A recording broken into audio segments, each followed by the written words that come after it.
my name is Teresa. Welcome to Conquering Chronic Illness, and today we're going to talk about sleep and how I get it.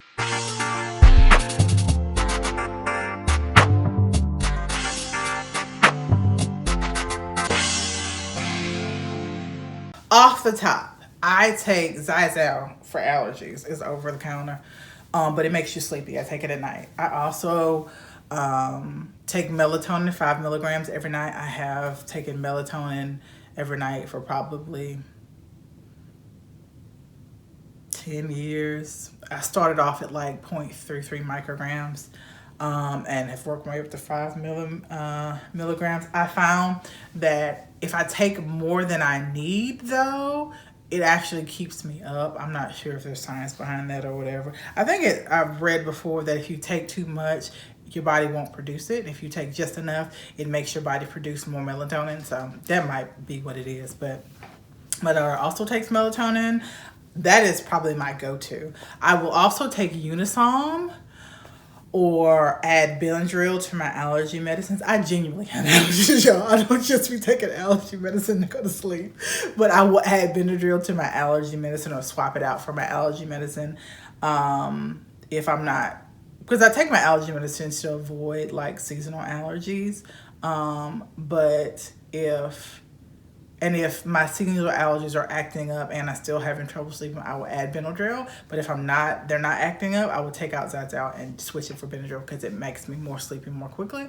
If I'm having trouble going to sleep over a period of time, but yeah, I still have trouble going to sleep. And so like I have they call it sleep hygiene, but these are some things that I have done for probably the past decade, for sure the past 5 years since Macy has been alive. We have a pretty solid sleep routine for her, and we make sure that we keep that up because she also has trouble sleeping, and that's just part of autism.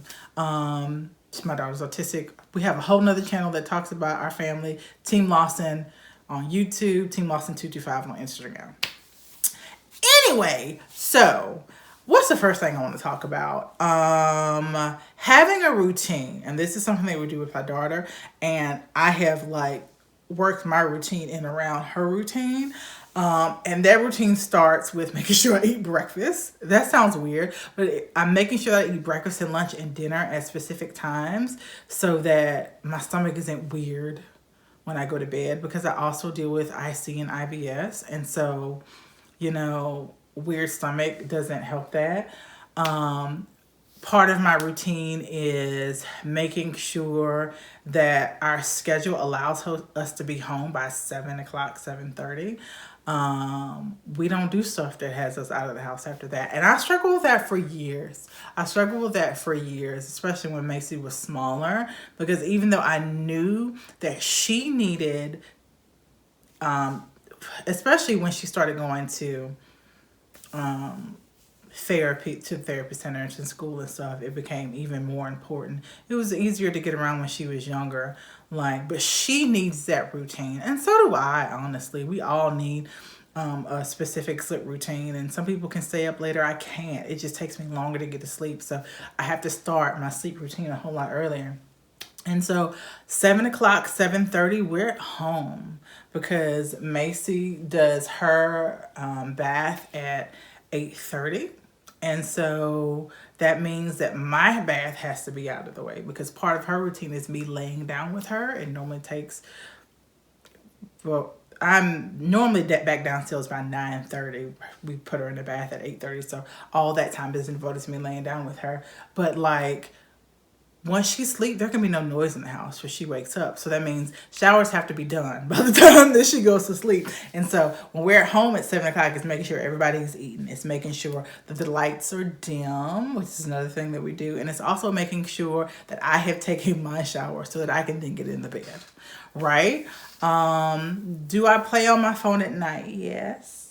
Should I? No. But I do. I try to make sure that I just need a minute to wind down. The few minutes before I fall asleep are probably the only time throughout the day where I don't have to do anything, or I don't feel like I have to do anything, because I could not do anything all day long, but I would feel like there's stuff I need to do, and so I would feel bad for it. But so I do take a few minutes to play on my phone. And then I go to sleep. At least I try. Now, sometimes it doesn't work. What do I do when it doesn't work? When I can't fall asleep, they say 20 minutes. It takes me longer to fall asleep. So if I got up every 20 minutes, it took me to fall asleep, then I would never go to sleep. I normally wait till about 11:30. Then I will take a Unisom, or I'll just get up and do something. A lot of times it's because I need a snack. I'm just a little bit peckish, so I'll eat a snack and then I'll go and try again. I may play on my phone for a few minutes. That doesn't seem to bother me. Especially there are specific things that I watch. I like watching, I forgot the name of this baker, but I also like watching Honey Jubu. She's this Asian lady who does like homemaker stuff, and it's just, their videos are really calming and relaxing. Check her out. But like I'll watch that or whatever and then try again to go back to sleep. That is kind of the routine. Another thing that I try to do is try to, in the morning, start off with the list of things that I want to do, check them off, and then in the evening, even if I don't write it down, sometimes I have to because I'll be forgetting because fibro fog is real. But like make a mental note or an actual list of things that I'm going to do tomorrow and my plan to do it for tomorrow. So I'm not worrying about things that need to be done. If that makes sense, because there's always something to do. And just by nature, I'm a bit of a worrier. And so I'm worrying about stuff that I'm going to take care of. And I know for me, if I have a plan on how I'm going to take care of it for the next day, then I don't worry about it as much. It's not running through my head. I have those conversations that I need to have with my husband about stuff that needs to be done. And then it kind of eases me up for the rest of the day.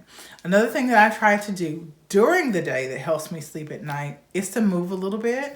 It is not looking like going for a walk these days. I'll be honest with you. I haven't done yoga in April. I haven't done it since March.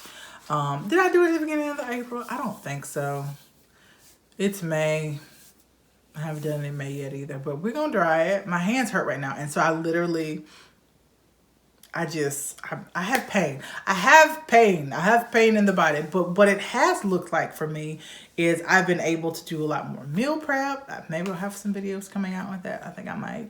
I've been able to do more house stuff. I've been able to get out and active in the community, taking care of stuff for the house and just running errands and stuff. And so like I can do more and be more active without like doing like an exercise routine, and that has helped my day. I stopped laying in the bed as much as I would before. It helps. Just getting up and moving about helps. At least it helps me, and I think there's science behind it. Check it out. I'm not gonna look it up because it helps me. It's anecdotal. Take it for what it is.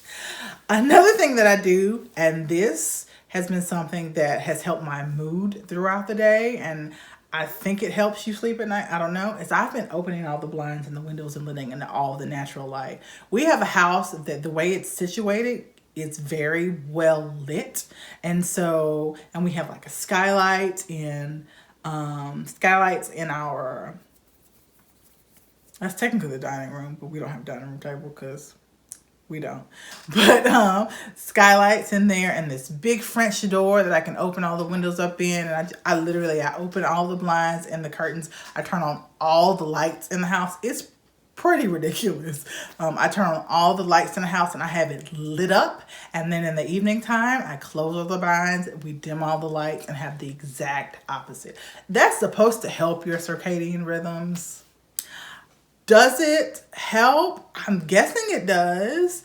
I feel like I have been, even though I still have some nights when I don't sleep, I feel like I have been sleeping better in this past 6 months than I probably have, with the exception of the pain flare I had in November, but than I probably have in the past 5 years. And so and it's so funny because it aggravates Michael. He doesn't deal with sleep issues. Like he sleeps every single night. It takes him 30 seconds to fall asleep. Oh, to be a man. But And so, like, and we're even Macy, like, at a certain time, she'll get to cutting off lights. Like, it's just what we do to make sure that when it's time to go to sleep, we can go to sleep and we can have a restful sleep. Another part of having restful sleep is not being disturbed. One of those sleep disturbances that we have is being too hot. And so we have a programmable thermostat. It was something that I initially wanted when we moved into the house as energy savings. That is not possible in 2022 economy. Your light bill is going to be astronomical. It is what it is, but it does help make sure that we are cool and comfortable throughout the night. I found that for whatever reason, I think because it is cooler outside at like 3 or 4 o'clock in the morning, the air conditioner doesn't kick on as much to keep the house cool because it doesn't need to, because it's not warming back up because it's cooler outside. And so what I've done is program it so at 3 or 4 o'clock, the temperature it's set to 1 or 2 degrees lower than it normally is, so it'll keep kicking on. Because me and Macy were waking up at 3 or 4 o'clock in the morning hot. Like, why are we hot? It's cool in the house. It's just because the air is not running. We have ceiling fans also in all of the bedrooms and pretty much every room in our house. We just invested in $50 ceiling fans for every room, and best investment because I mean they blow, they pump out the air, and that has helped. I also have settings on my phone to help me at nighttime. I have do not disturb setting, so there's only a certain list of people that can call or text me. I don't get notifications throughout the night, I think from 10 to 7. The only way that the people that are on the list of people who can disturb me can get in touch with me is if they call multiple times. So if it's an emergency, friends and family, you have to call me more than once. It's going to go straight to voicemail. But if you call me 2 or 3 times in like a certain amount of time, it'll actually ring through, or the text will actually come through so that I can receive it. I need to tell my husband that. I don't know if I told him that for emergency's sake, but here it is. And if you're not on the list, you're just not on the list. You don't have an emergency for me. Hopefully, dear Lord. I mean, it's the risk that you run. I also have like this, it's not the blue light app or filter on the phone, but like it goes to nighttime. My phone goes gray, and the light is kind of incandescent on my phone. It's not like that true white light that normally the phone comes in, and so it just automatically switches on and it stays that way all night. So, and those settings actually came on my phone that I could actually just go in and change it to how I wanted to. It worked for me. There's also some apps I can't access on my phone, but that's for the daytime. Like right now during the day, I don't use Instagram and Facebook because I do this stuff or I do house stuff. I take care of bills and stuff in the beginning part of the day, and I leave that for the evening time or afternoon, because evening time, it's Macy. All day Macy because she's my kid. But yeah, those are things that I do to help me with sleep. Comment down below any tips that you might have for me or some things that have worked for you. And I will see you in the comment section and in the next video.